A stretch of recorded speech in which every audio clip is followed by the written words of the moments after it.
Buenos días. Buenos días.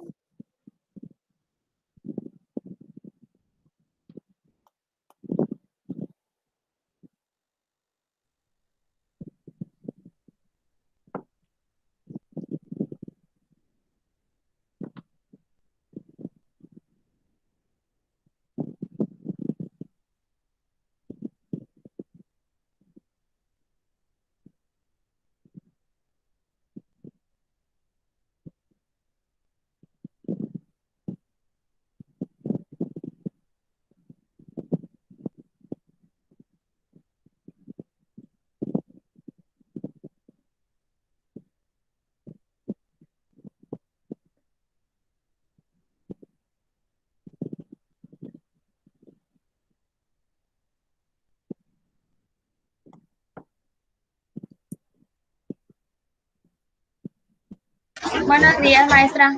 Hola, buenos días.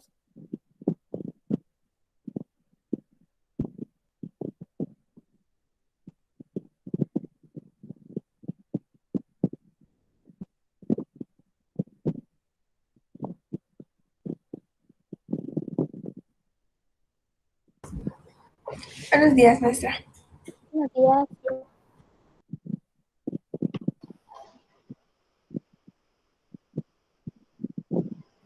Buenos días, maestra. Hola, buenos días.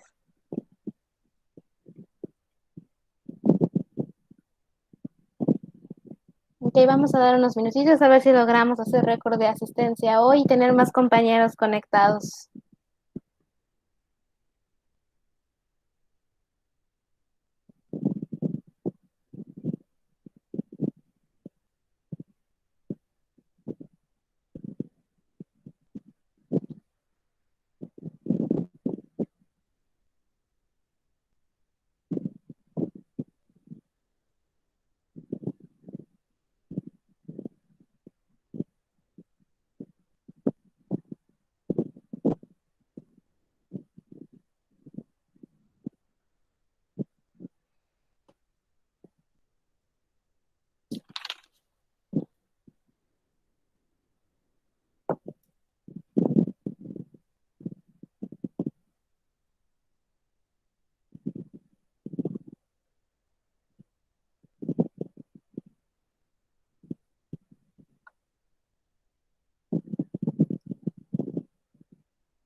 Ok, chicos, vamos a empezar con la sesión del día de hoy. Seguimos en la unidad número 2.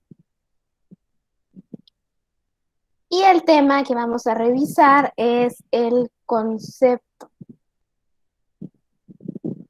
¿Qué es el concepto? Ya habíamos hablado en la sesión anterior de pensamiento acerca de cómo el conocimiento y el pensamiento son procesos. En el conocimiento tenemos este proceso de que adquirimos nueva información a través de alguna acción. Vemos un objeto, como aquí que estamos viendo libro, lo observamos, como sería en este caso de la presentación, y creamos una imagen dentro de nosotros, pero esa imagen no la podemos comunicar a nadie, no podemos hablar sobre aquello que aprendimos o aquello que interiorizamos dentro de nosotros y no tenemos una palabra o una forma de referirnos a ese objeto en específico. Y de ahí viene la utilidad del concepto. Maestra, está fallando mi internet, no la logro entender.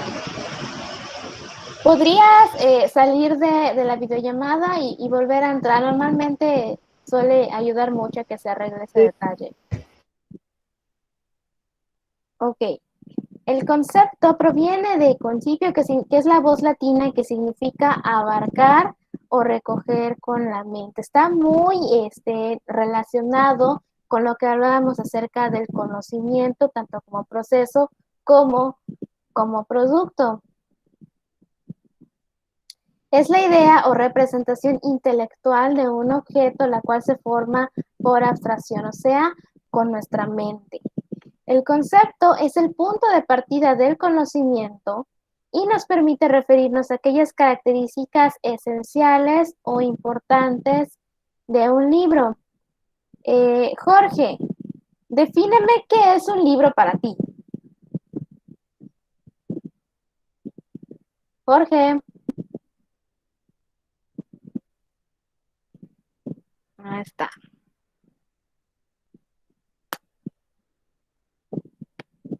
Defíneme, por favor, qué es un libro para ti.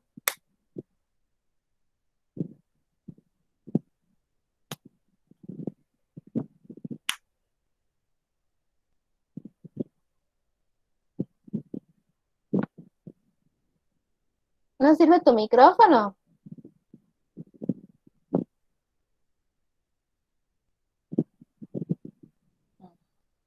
Ok. Joseli, ¿cómo definirías un libro? ¿Definición o qué es lo que ¿Y creo cómo que es un libro? explicarías lo que es un libro? Bajo tus Pues propias palabras. es como un documento que contiene información o diferentes tipos de información. Y si no tuviera esa información que ya me mencionaste varias veces, ¿seguiría siendo un libro? Si yo te doy, por ejemplo, un objeto que sí tiene su pasta y tiene hojas, pero las hojas están en blanco, ¿seguiría siendo un libro? Pues en ese caso sería una libreta o algo así. Ok, gracias, Joseli. A eso es lo que nos referimos con características esenciales. Son aquellas que si el objeto ya deja de poseer, deja de referirse a ese concepto. Sí, en este caso, efectivamente, si por ejemplo le quitamos todo el texto, simplemente dejamos hojas en blanco, más probablemente nos estemos refiriendo a una libreta para dibujar a lo mejor o para practicar caligrafía, no lo sé, pero no es un libro porque pierde una característica esencial e importante que es contener esa información. El concepto es la primera forma o estructura del pensamiento estudiada por la lógica. Mediante el concepto pensamos o aprehendemos, o sea que absorbemos algo sin todavía emitir un juicio sobre él, las características esenciales de un objeto. Esas características esenciales son las que definen al objeto, como hablábamos del contenido del libro, y son indispensables o forzosos para que un objeto sea lo que es, porque entonces lo transformamos en otro objeto y por lo tanto estamos hablando de otro concepto. En cambio, las llamadas notas accidentales o accesorias no son necesarias para que el objeto sea lo que es.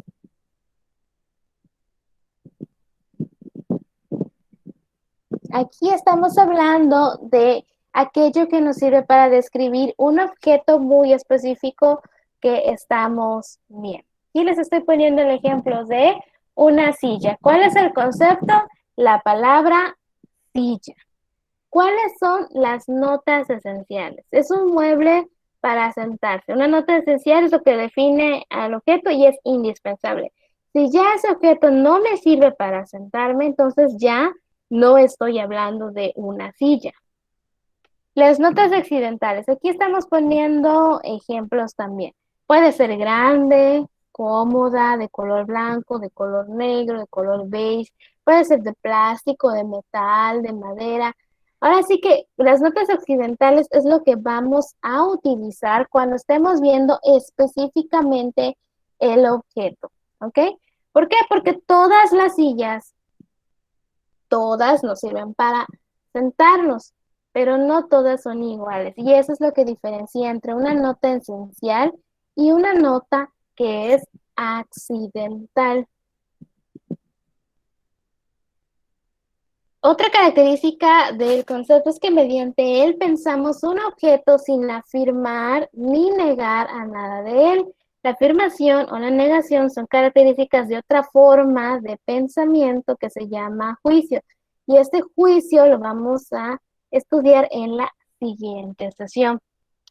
El concepto tiene un carácter general que no se refiere a un objeto en particular, sino a todos los existentes y posibles. Y esto ocurre con los conceptos, por ejemplo, libro, lápiz, hombre, gato. Cuando digo libro, me refiero a todos aquellos objetos que son impresos, que contienen hojas, que tienen portada, contraportada, información, pero no a únicamente un objeto en específico, sino a este grupo general. Lo mismo con lápiz, lo mismo con hombre y con gato. ¿Por qué? Porque son todos aquellos objetos que comparten características o notas esenciales. Y ya cuando estoy pensando en uno en específico, ahí es cuando ya estoy hablando de notas accidentales. Regresamos al ejemplo del libro. Tenemos libros de biología, tenemos libros de matemáticas, tenemos libros de literatura y tenemos libros de lógica. Todos son libros, todos tienen la misma característica esencial que los 12 libros, pero también podemos hablar de que a lo mejor el libro de biología tiene muchas ilustraciones, tiene muchas fotografías que me ayudan a comprender mejor la información que contiene, mientras que el libro de matemáticas, más que fotografías o más que ilustraciones, lo que va a tener mucho son números y letras. Ahí estamos regresando a la parte de notas accidentales. El concepto también tiene un carácter abstracto porque en cuanto a idea o representación intelectual de los objetos, no es algo que sea tangible. No se toca, no se siente o huele, sino que es solo un pensamiento captado por nuestra mente. ¿Ok? El objeto sí puede llegar a ser material. O sea, los conceptos pueden ser tanto algo material como algo no material, pero el concepto como tal, hablando específicamente del concepto, eso es algo que siempre va a ser abstracto. Todo concepto se expresa por un término o palabra, sin embargo, no se confunde, ya que las palabras solo representan al concepto. Una palabra no es el sinónimo de concepto, sino que es una herramienta que nos va a servir para comunicarle a otras personas a qué nos referimos cuando hablamos con ellas.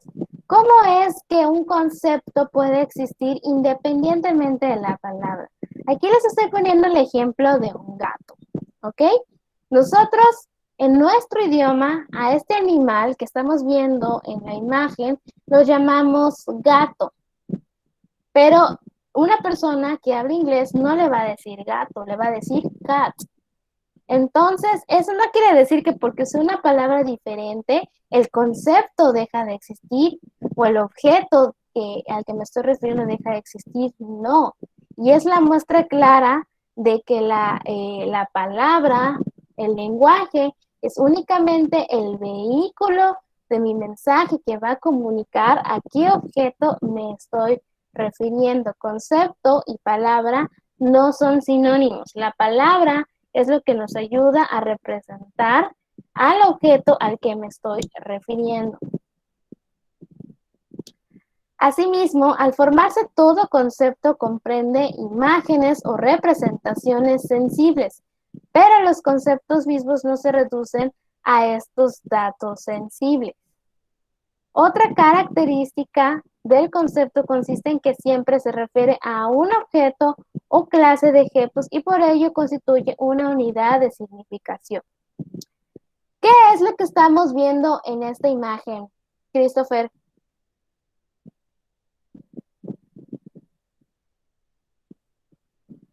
Yarel, ¿qué estamos viendo en esta imagen? Celulares o teléfonos. Cuando Yarel dice celulares o teléfonos, no nos referimos únicamente a un tipo de teléfono. Sí, Christopher, pero puedes escribir la respuesta si tu micrófono está fallando. Se refiere a aquellos, todo ese grupo de objetos que obedecen a la característica esencial. Podemos pensar, por ejemplo, característica esencial, que es una herramienta de comunicación. Un celular es una herramienta de comunicación, ¿ok? Entonces, cuando decimos celulares, decimos teléfonos, nos referimos a toda esta gama de objetos que entran dentro de esa clasificación, pero no necesariamente a uno. Recordemos la importancia de las notas accidentales. Si digo celular, sí, puedo referirme a cualquiera de estos 6 teléfonos que estoy viendo aquí. Pero si yo quiero ser más específico, entonces digo, es un celular, pero además le agrego mis notas accidentales. En este caso estoy viendo uno que es azul, que tiene las esquinas muy, muy rectas, que es un rectángulo casi perfecto, tiene la pantalla grande. A todo eso me refiero con notas accidentales, mientras que otro que estoy viendo aquí es de otra marca, es de la Apple, es dorado, la cámara la tiene en vertical. Esa es la diferencia entre referirnos a una nota esencial, que al decir un concepto nos va a referir a un grupo grande de objetos, y la nota accidental, que va a irse a lo particular. ¿Cómo podemos clasificar estos objetos? Estos conceptos. Tenemos objetos reales, como por ejemplo una mesa. La mesa la puedes tocar. Si es de madera, probablemente puedes pedir un olor fuerte, puedes olerla. Emite sonidos. Si tocas sobre ella con tu puño, puedes escuchar. Si es de madera o es de metal, va a sonar diferente. Es un objeto que podemos, a través de nuestros sentidos, percibir. Tenemos objetos psíquicos, como el recuerdo, que es todo lo contrario, no es algo material, sino que es algo que aparece en nuestra mente y es parte de aquellos productos que surgían del proceso de pensar que mencionábamos la sesión anterior. Tenemos objetos ideales, como el número, que es algo que nosotros creamos para poder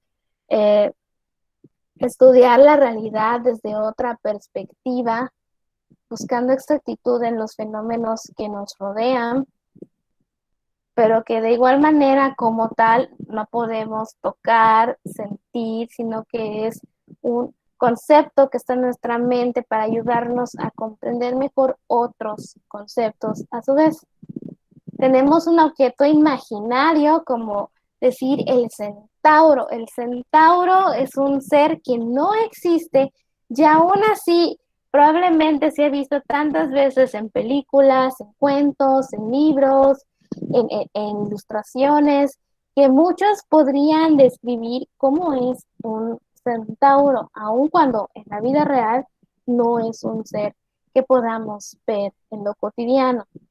Y también el tipo de objeto puede ser un ser individual, como por ejemplo el Che Guevara o Miguel Hidalgo. O sea, nos estamos refiriendo a un individuo en particular. Nos estamos refiriendo a Damián, a Jonathan, a Elina, a Regina, a Jenuen. A eso nos referimos con ese tipo de objeto. Que la palabra objeto no nos confunda. no se refiere a que únicamente puede ser algo material, también puede ser algo que no puedes tocar, que no puedes sentir, que no puedes percibir a través de tus sentidos. El concepto está conformado por dos propiedades diferentes. Una es la extensión o su denotación y la otra es su comprensión. ¿A qué se refiere esto? La extensión es un aspecto cuantitativo del concepto que indica el número o cantidad de individuos o elementos que pertenecen a una clase de objetos. Cuantitativo. ¿Qué tanto o qué tan poco abarca ese concepto? Por ejemplo, el concepto hombre comprende, se refiere a todos los hombres. En cambio, el concepto hombre americano se refiere solo a algunos hombres, es decir, aquellos que han nacido en el continente americano, como por ejemplo un mexicano, un cubano, un argentino u otros. Eso se refiere extensión o denotación. ¿Qué tanto me va a abarcar un concepto? La comprensión, por otro lado, es un aspecto cualitativo, no está contando, que consiste en todas las propiedades o características que contiene.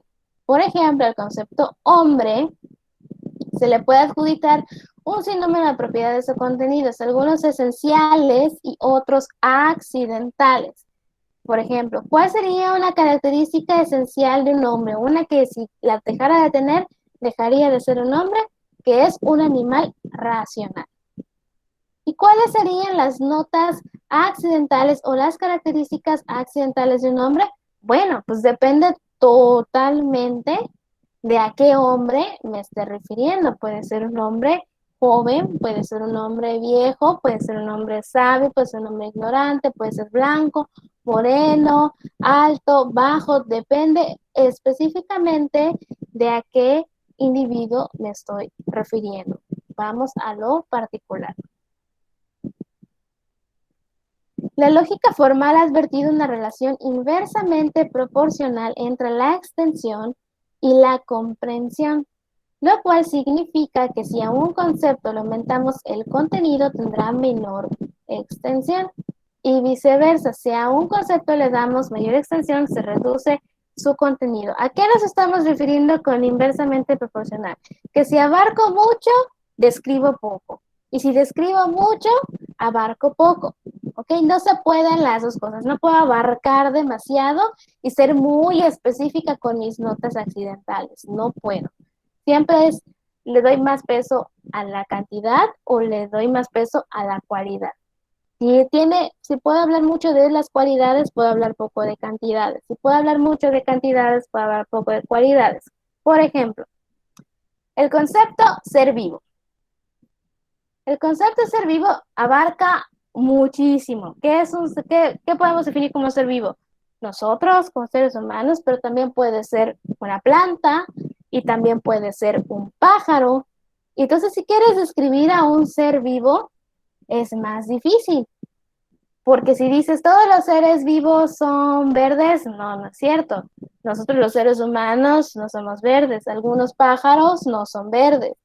Entonces puedo hablar menos de las cualidades porque estoy hablando mucho de cantidad. Ser vivo abarca un sinfín de objetos en nuestro planeta.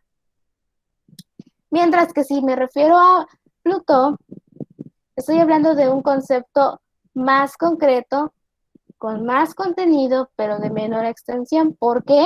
Porque me estoy refiriendo a un planeta muy particular. No estoy hablando de los planetas, no estoy hablando de elementos del espacio, estoy hablando de un planeta muy específico. ¿Y cuál es la diferencia? Que ahí sí puedo decir, es un planeta que es muy pequeñito, tiene la forma tal, se encuentra a tal distancia de la Tierra. Puedo definir muchísimas cosas porque estoy hablando de algo muy particular.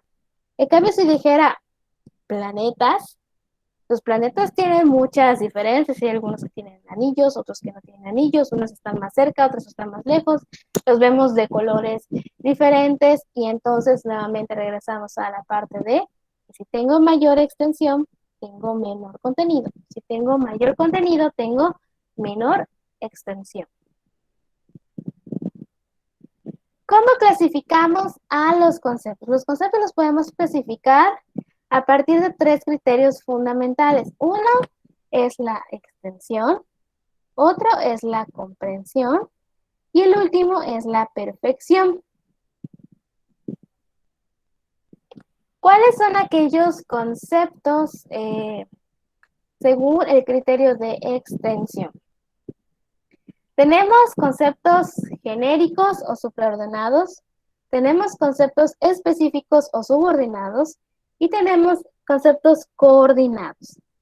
En resumen, ¿qué es un objeto genérico supraordenado? Son aquellos que con respecto a otros tienen mayor extensión y menor contenido. Es decir, estoy hablando de una categoría mayor. Por ejemplo, utilizar el concepto polígono. Decir polígono involucra muchas figuras geométricas, no una en específico. Puede estar hablando de triángulos, puedo estar hablando de pentágonos, puedo estar hablando de cuadriláteros, incluye muchos, por eso es supraordenado, es una categoría mayor. Y esa categoría mayor contiene a una categoría menor que son los conceptos específicos o subordinados, es decir, son aquellos conceptos que precisamente se subordinan con respecto a los de mayor extensión o supraordenados, y no son más que lo que hemos denominado especies. ¿Qué es decir un concepto específico? Aquí ya estamos hablando de triángulo. Triángulo es un concepto específico o subordinado de supraordinado. ¿Por qué? Porque un triángulo es un polígono.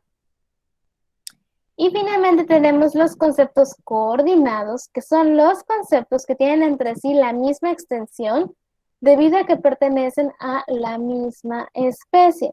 Y estamos hablando prácticamente como decir, son compañeritos dentro de una categoría. Ahí sí, cuando decimos, por ejemplo, triángulo y pentágono, esos dos conceptos son coordinados. ¿Por qué?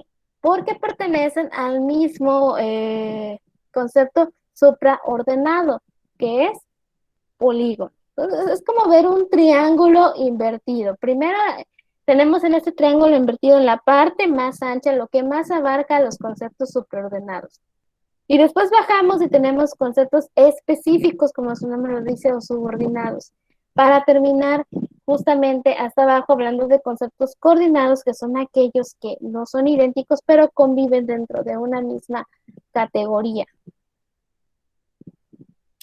Otra forma de clasificarlos a través de esta extensión es conceptos universales, conceptos particulares, conceptos singulares y conceptos colectivos. Los universales son aquellos que se aplican a todos los elementos de una clase. Tienen una máxima extensión y utilizan por lo general la palabra todos, aunque no es necesario que esta palabra todos se mencione. Por ejemplo, no es necesario decir todos los triángulos, todos los hombres, todos los cuadernos. Pues ya con el hecho de decir triángulo, hombre, cuaderno, sabemos que nos estamos refiriendo a todos esos objetos que pertenecen a esas notas esenciales que se identifican con esa palabra. Los conceptos particulares son aquellos que se refieren a algunos elementos o individuos de una clase. Aquí sí es necesario utilizar la palabra algunos para acotar que nos referimos a un grupo más específico. Por ejemplo, el concepto libro es universal, pero si decimos algunos libros, ya estamos hablando de una categoría más pequeñito. Los conceptos singulares o individuales se refieren a un ser o individuo concreto o singular de una clase, como decir América, Planeta Venus, Miguel Hidalgo, Sócrates. Estamos hablando de algo extremadamente particular.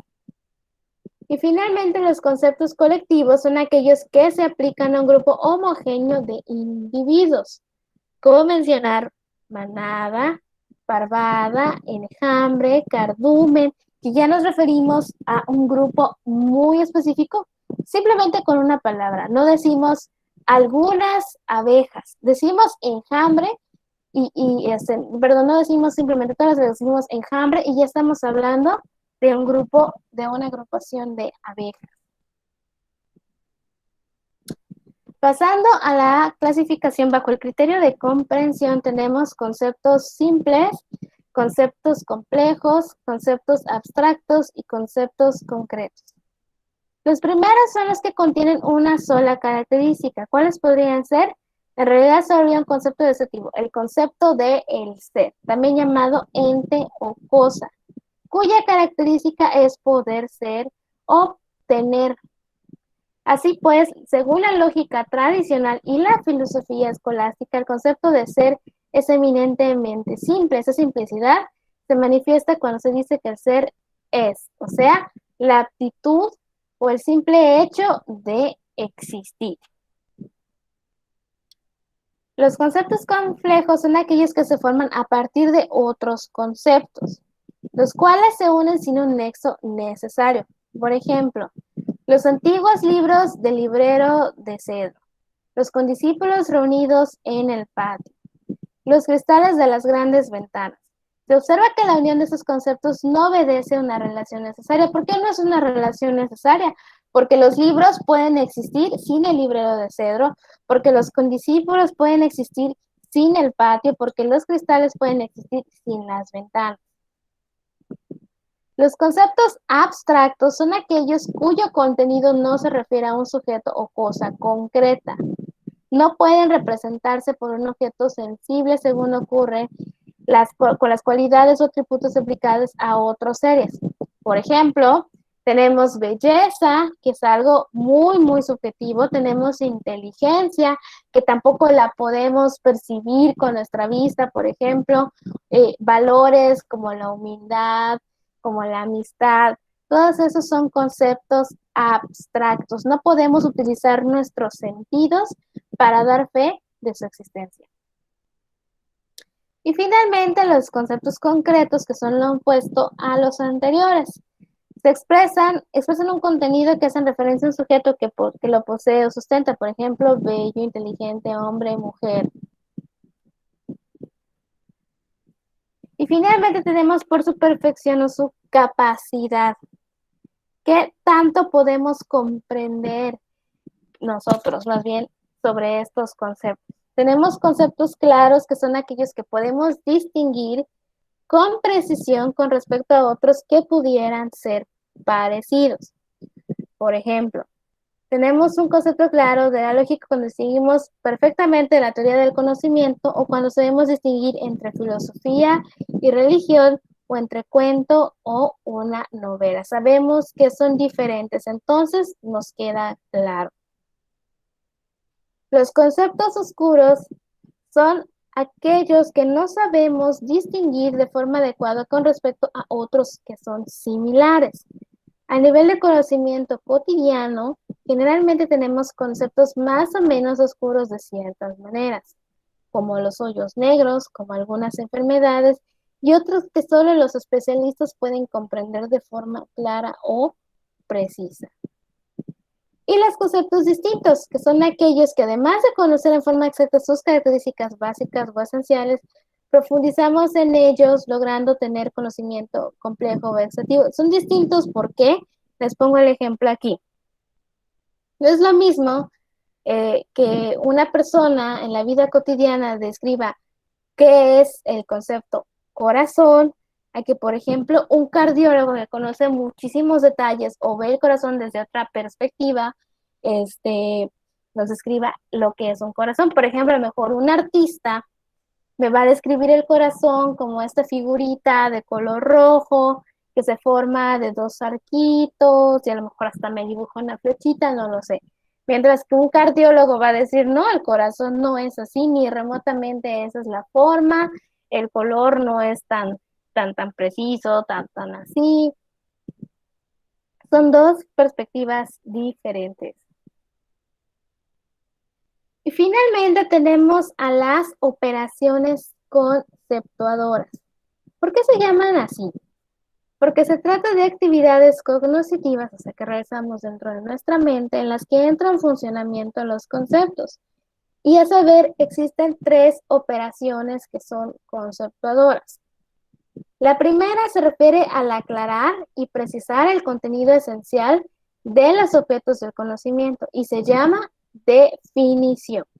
Estoy aclarando, estoy precisando. A la segunda operación conceptuadora se le llama así al determinar los conceptos que corresponden a los diversos géneros y especies. Y se le da el nombre de clasificación. Y la última operación conceptuadora es la división, que se da al separar o analizar metódicamente los elementos que conforman un fenómeno u objeto de estudio, o sea, esto, dividir. ¿Qué es una definición entonces? Permite aprender, o sea, atraer hacia nuestra mente conocimiento y caracterizar a los objetos mediante la búsqueda de sus notas esenciales. Cumple una función muy importante en el conocimiento, pues sirve para aclarar qué son los objetos, determinar sus características básicas, eliminar confusiones o ambigüedades, enriquecer nuestro vocabulario y aumentar nuestros conocimientos. Que definir, dicho de una forma más cotidiana, es simplemente el lograr describir qué es el objeto al que me estoy refiriendo con un concepto. Es el primer ejercicio que realizamos el día de hoy en la sesión en vivo, que es cuando les pregunté, por favor, defíname qué es para ustedes un libro. Entonces, ¿qué es lo que hacen primero? En su mente evocan esa imagen visual del libro que previamente ya conocían y que hicieron, caracterizaron a ese objeto, que en este caso fue el libro, mediante la búsqueda de sus notas esenciales. ¿Cuáles fueron las notas esenciales que me mencionan hace rato? El hecho de que tuviera información, de que tuviera texto, de que pudiéramos adquirir conocimiento a través de él. Y platicábamos de que si le quitáramos todo el texto al libro, entonces ya dejaría de ser un libro y estaríamos hablando de una libreta con hojas en blanco. Eso es lo que hicimos al principio de la sesión, definir cuáles son los elementos de una definición. Es el objeto o cosa que vamos a definir, el definiendo. Y tenemos el definiendo, que es lo que decimos o expresamos del definiendo, la definición propiamente dicha. Por ejemplo, la siguiente definición. La lógica es la disciplina que estudia las formas del pensamiento. El término lógica es el definiendo. Y disciplina que estudia las formas del pensamiento es el definiendo. ¿Ok? Es lo mismo que veíamos en la sesión anterior cuando dije, defíname qué es un libro. Dijeron, un libro, ¿ok? Definiendo, el libro es un objeto que tiene dentro de su contenido, dentro de sus hojas, información, textos impresos, escritos, que nos sirvan para conocer más cosas. Eso es nuestro definiendo, lo que se dijo o lo que se expresó del libro. ¿Cuáles son los tipos de definición que podemos encontrar? Tenemos una definición por género próximo o diferencia específica. Esta consiste precisamente en la caracterización de un objeto ser por la investigación de su género próximo o más cercano, así como su diferencia específica, tal como su nombre lo dice. O sea, características que lo distinguen de sus conceptos coordinados. Regresando al ejemplo de los polígonos que daba anteriormente. ¿Okay? Los polígonos es la categoría mayor, pero los polígonos pueden tener 3 lados o 4 lados. No son todos iguales. En este caso, si queremos diferenciar a un triángulo, tenemos que especificar que un triángulo es un polígono que consta de 3 lados. ¿Cuál es esa diferencia específica a la que nos referimos? Los 3 lados que posee este triángulo. Tenemos esta definición nominal-etimológica que consiste en recurrir a las raíces etimológicas de la palabra que designa el objeto que se va a caracterizar. Por ejemplo, filosofía. Según sus raíces, filos, amor o amistad, y sofía, que significa sabiduría, la filosofía se puede definir como amor o amistad a la sabiduría. Recurrimos a sus raíces, en este caso, latín. Luego, definición genética. En esta definición se caracteriza el objeto señalando su origen o proceso de formación. Por ejemplo, la esfera es un cuerpo generado por un semicírculo que gira sobre su diámetro. Estamos describiendo el proceso a través del cual se crea este objeto.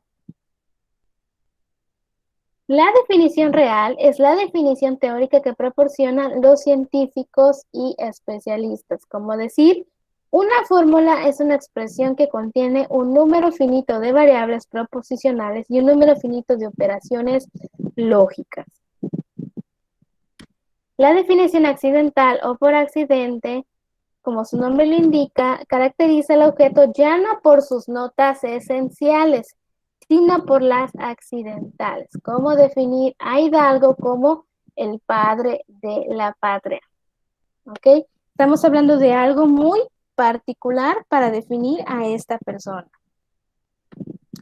La ostensiva, que también se llama definición demostrativa, aclara los objetos que son señalados mediante algún otro ademán.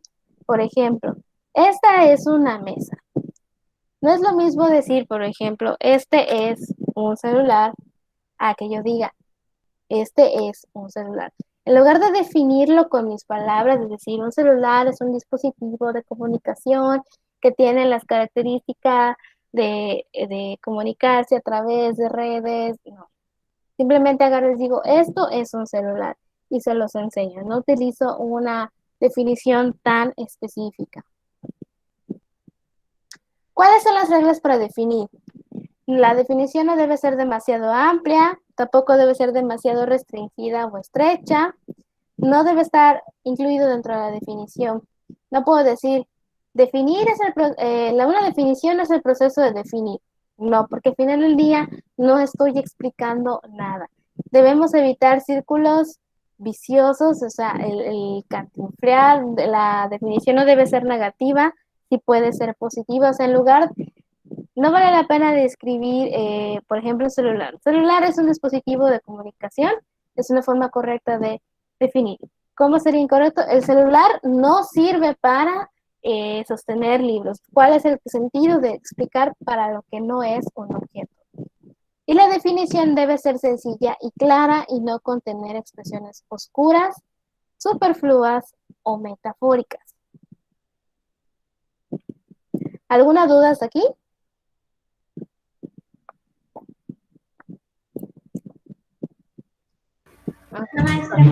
Este es uno de los temas más larguitos que estamos viendo. Ya los demás son más light. No, maestra. Ok. En las últimas dos operaciones conceptuadas, tenemos la penúltima, que es la clasificación, y consiste en ordenar en forma metódica diferentes conceptos subordinados que se derivan de un supraordenado. ¿Cómo clasificamos? Regresamos al ejemplo del polígono. Primero, para clasificar, pues definimos qué es lo que queremos clasificar. El concepto por clasificar. Aquí seguimos con el tema del triángulo. Luego establecemos un criterio para clasificar ese objeto. Podemos clasificar, por ejemplo, a un triángulo desde el punto de su angularidad, o sea, de sus ángulos. ¿Y cuáles van a ser esos miembros de clasificación? Pues son aquellas categorías que se derivan de hacer el ejercicio de clasificar bajo un criterio. Tenemos acutángulos, que son aquellos triángulos que tienen su ángulo menor a 180 grados. Tenemos a 90 grados, pero tenemos los obtusángulos, que son aquellos triángulos que tienen su ángulo mayor a los 90 grados. Y tenemos los rectángulos, que tienen un ángulo igual a 90 grados. A eso nos referimos con clasificar. Definimos qué es lo que queremos clasificar, cuál es el concepto que queremos clasificar, bajo qué criterio lo vamos a clasificar, su color, su forma, su tamaño. Pueden ser muchos criterios. Y los miembros de la clasificación, que son aquellas categorías que me dan como resultado de clasificar. En este caso, surgimos con 3 categorías diferentes.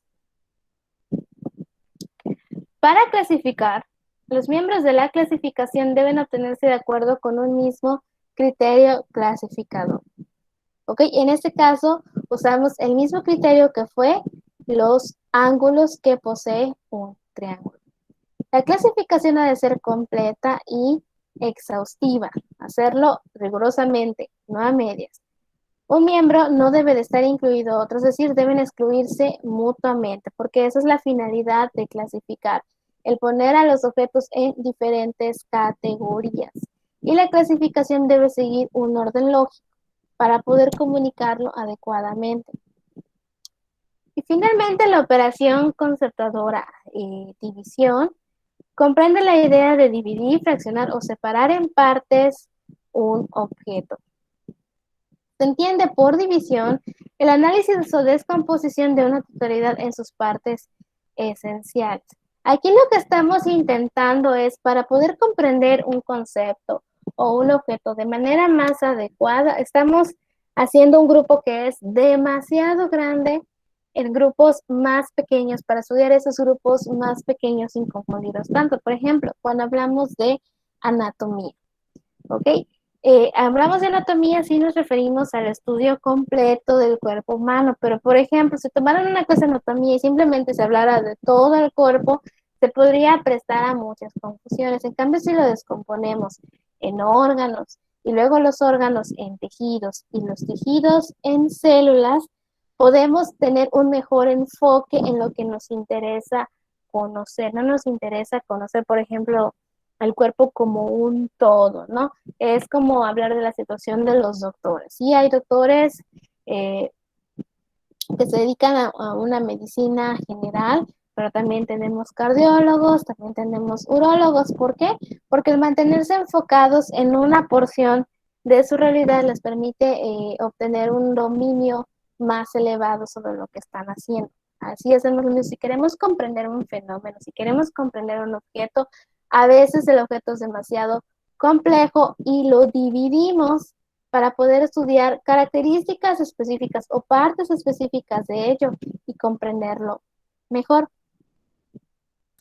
¿Cuáles son las reglas para dividir?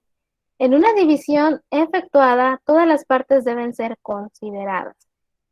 En una división efectuada, una de las partes no debe de estar incluida en otra, algo muy similar a lo que veíamos con la clasificación.